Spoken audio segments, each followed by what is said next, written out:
Senator Schumer, thank you. Congratulations on your new show. Appreciate it. Glad to be here. Good. It's good to have you early on, kind of set the tone about who we think matters. So this is good. Let's talk. You matter. Let's talk politics, then we'll go into policy. Great. Joe Manchin, Senator of West Virginia, says he's open to backing Trump in 2020. When does he get a phone call from the Senate Democratic leader? Our senators are wonderful people. We have great unity in our caucus. And one of the reasons we do is I let people come to their own decisions. I'll tell them what I think, but there's no arm twisting. There's no you'll lose your committee. I won't put bills on the floor. I've had to do none of that. And people come together. Joe Manchin is a guy who likes to talk to everybody and listen to them. And almost inevitably, he does what's right for West Virginia. I might back Trump in 2020. Never heard a sitting Democrat or Republican say that about a president from the out party. I have faith Joe Manchin will come to the right decision for West Virginia. He almost always has. People never thought, he was one of our strongest people on health care. Why? Because the people of West Virginia so desperately need health care. Is this a reflection of the weakness of the Democratic Party in states like West Virginia? We've stayed totally united. We are doing so much better than people think. There's a public poll that showed Manchin up 13 points over his opponent. And why would he say something like this? Joe Manchin always keeps his options open to do what's best for West Virginia. I have confidence he'll do the right thing. The idea of why he's doing it. He says, Washington Democrats are making it more difficult for me to be a West Virginia Democrat. We keep hearing this, that the Democratic Party writ large is a problem and that people are going to have to go on their own if they want to win. I think 2016 is a reflection of that. I think it's all changed. We are focused in our caucus like a laser on the middle class, helping those who are not in the middle class get to the middle class, helping people who are in the middle class stay there. The difference on economic issues between the more moderate members of our caucus and the more liberal members of our caucus is rather small. And that's why on every major vote you've had total unity in our caucus. But you've also gotten nothing done. Well, we're not in charge. But you have to bring something to them, right? It can't just be anti-Trump, pro-Russia probe. Is that enough to win? Look, it is not. And that's taken care of itself. We don't have to do that. But we have proposed things that the American people really, really think are important. Right now, McConnell says we're staying in August. We're making it Health Care Month. What is the number one thing that's bothering people right now, average Americans? Rising premiums. The increase in premiums is taking away more out of their pocketbooks than the tax breaks have given them for large numbers. That could be true for certain segments of the population. And for large segments of the population, but it's middle whom class. They blame, Senator. Yeah, well, because they blame you guys. No, I know what the polling data shows. That no, Trump owns it on now. Health care, he took the mandate away. And we have proposed all kinds of things that will make it better. I hear, is it Washington Post, and I hear this echoed in our own reporting, you went to the former President Obama saying we need you involved in these midterms. True? I did about 6 months ago. I think every party leader in the House and Senate goes to the former presidents of their party and asks for help, and he was gracious, and he's helping us raise some money. Highly antagonistic to the sitting administration because they have made Obama their rallying cry of what must be rejected. Was that part of your calculation of going to the former president and saying, I believe in what you were, not what they're saying? I talk to him every so often, and he actually volunteered to help go to do a couple of fundraisers for us, and I said, of course. That's all it is so far? So far. Do you need more Obama? Well, it'll be up to our, we are helping our candidates, but they are running autonomous races. That's why they're doing so well. Heidi Heitkamp is North Dakota above all. Claire McCaskill is Missouri above all. If they think it'll help them, they'll invite them. If they don't think it'll help them, they won't invite them.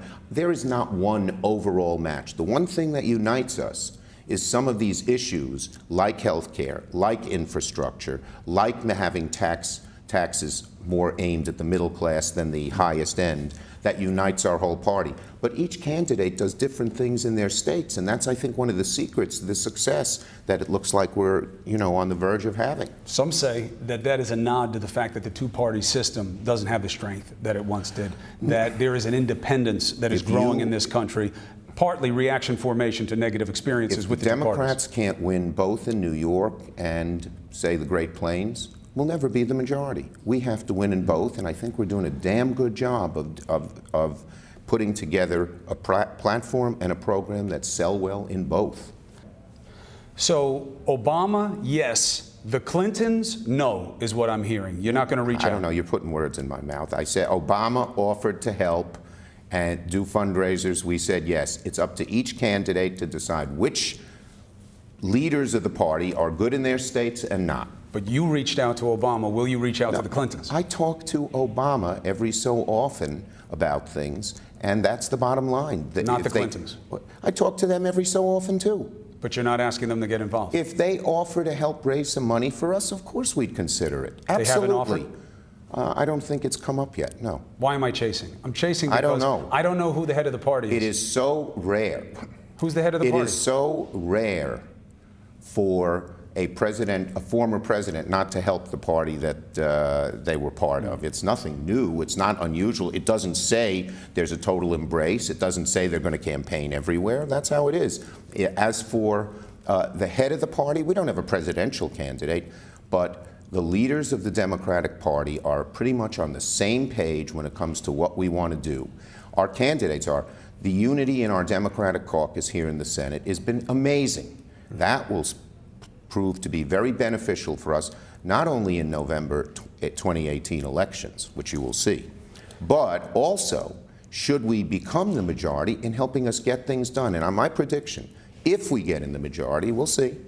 If we get in the majority, we'll have Republicans working with us far more than when they were in power, having us work with them. But doesn't that mean that they are more fair and interested in bipartisanship than you? It means we're going to reach out. They rejected us. As I mentioned to you, on the major issues, they do what's called reconciliation. Right. We don't want or need Democratic votes. Had they included us in health care, had they included us in the tax bill, it would have been a far better bill for the middle class, and they would have been better off. That's why they're suffering now. Me Too matters to your office. I've been told that many times. Yes. What Bill Clinton said about Me Too, a lot of controversy. Your take? Not getting into that. Because? I think it's irrelevant to what we need to talk about. Me Too? No, Me Too is important. What Bill Clinton said, public can judge for themselves. How are both of those things true at the same time, Senator? They're true at the same time because you judge the person by their own actions, plain and simple. What we have done, we passed a good bill in the Senate, bipartisan, that really dealt with the kinds of problems that we saw in the Senate. That's what we should be doing. Not commenting on everybody in every particular case. That doesn't help the cause. It may make nice news, but it doesn't help the cause. Could change culture also by showing a consistency in a pattern that where it is we call it out. Doing something is most important. We have. Is the bill done? When will it be law that my money doesn't go to pay for settlements for lawmakers? There's a bill that's passed the House, there's a bill that's passed the Senate, and now we're reconciling the two. So the answer is soon. But if it was such a done deal, why is it taking so long? Because there are certain differences. That's the legislative process. But why does it have to be that way? It should be that way because you don't have one person running the place. You have 435 House members, you have 100 senators. A, they have different opinions. B, on important issues, they should come together. And when the Republicans are willing to work with us, like on this, we get things done.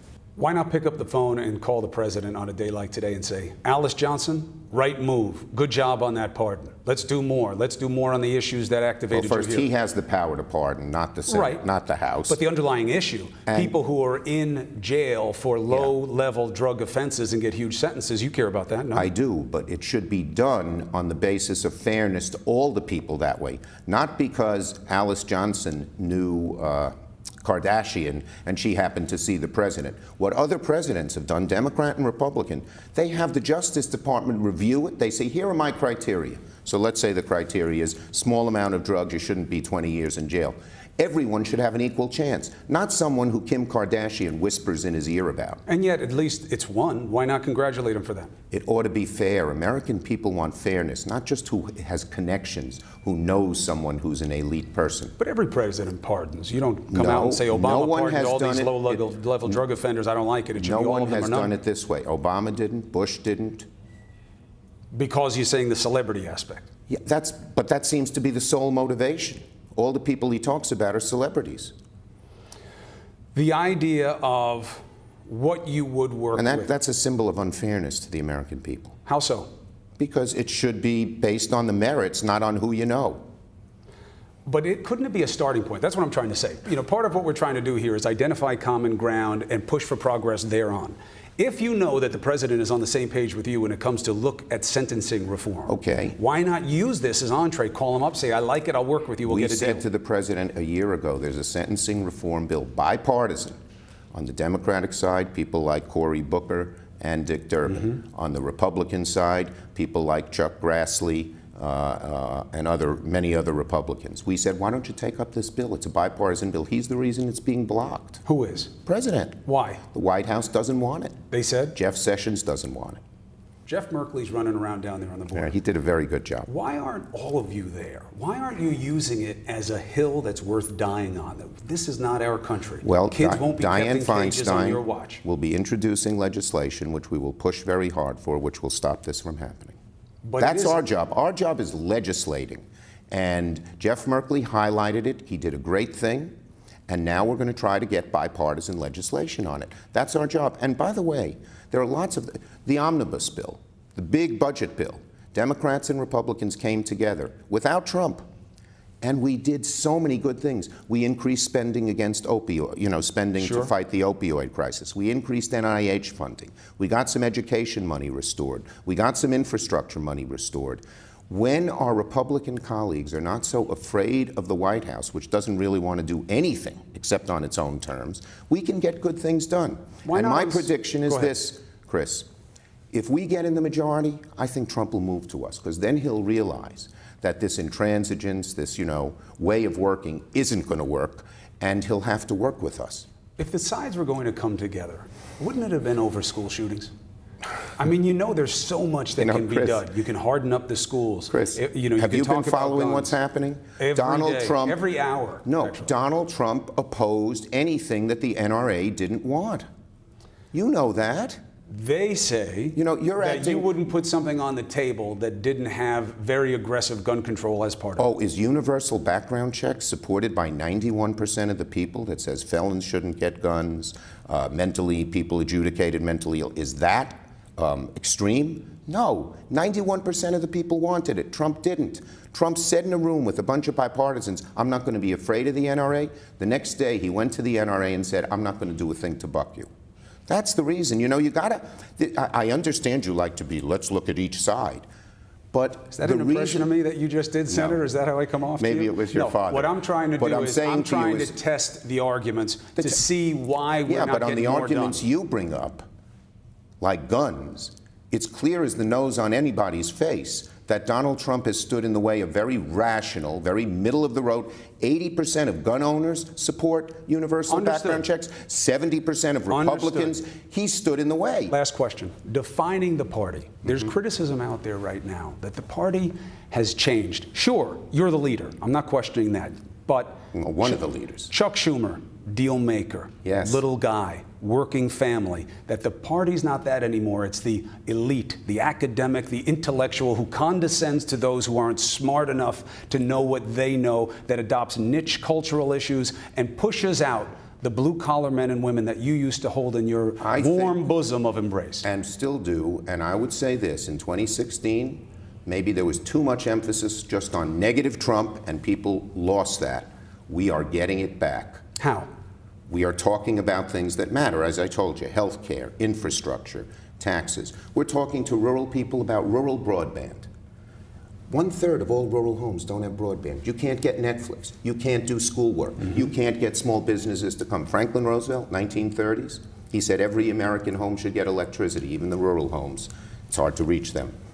Because it's a necessity. We're saying the same thing about broadband. Very popular in rural areas. We're talking about job training, so we can prepare people for jobs. We are focused like a laser on the middle class, and people want to get there. And as we get closer and closer to the campaigns, as these issues get crystallized, it's going to help us dramatically. We can't just be anti-Trump. And people sort of know what Trump is. He makes the anti-Trump argument himself to the majority of Americans. We have to be for a lot of good, positive things.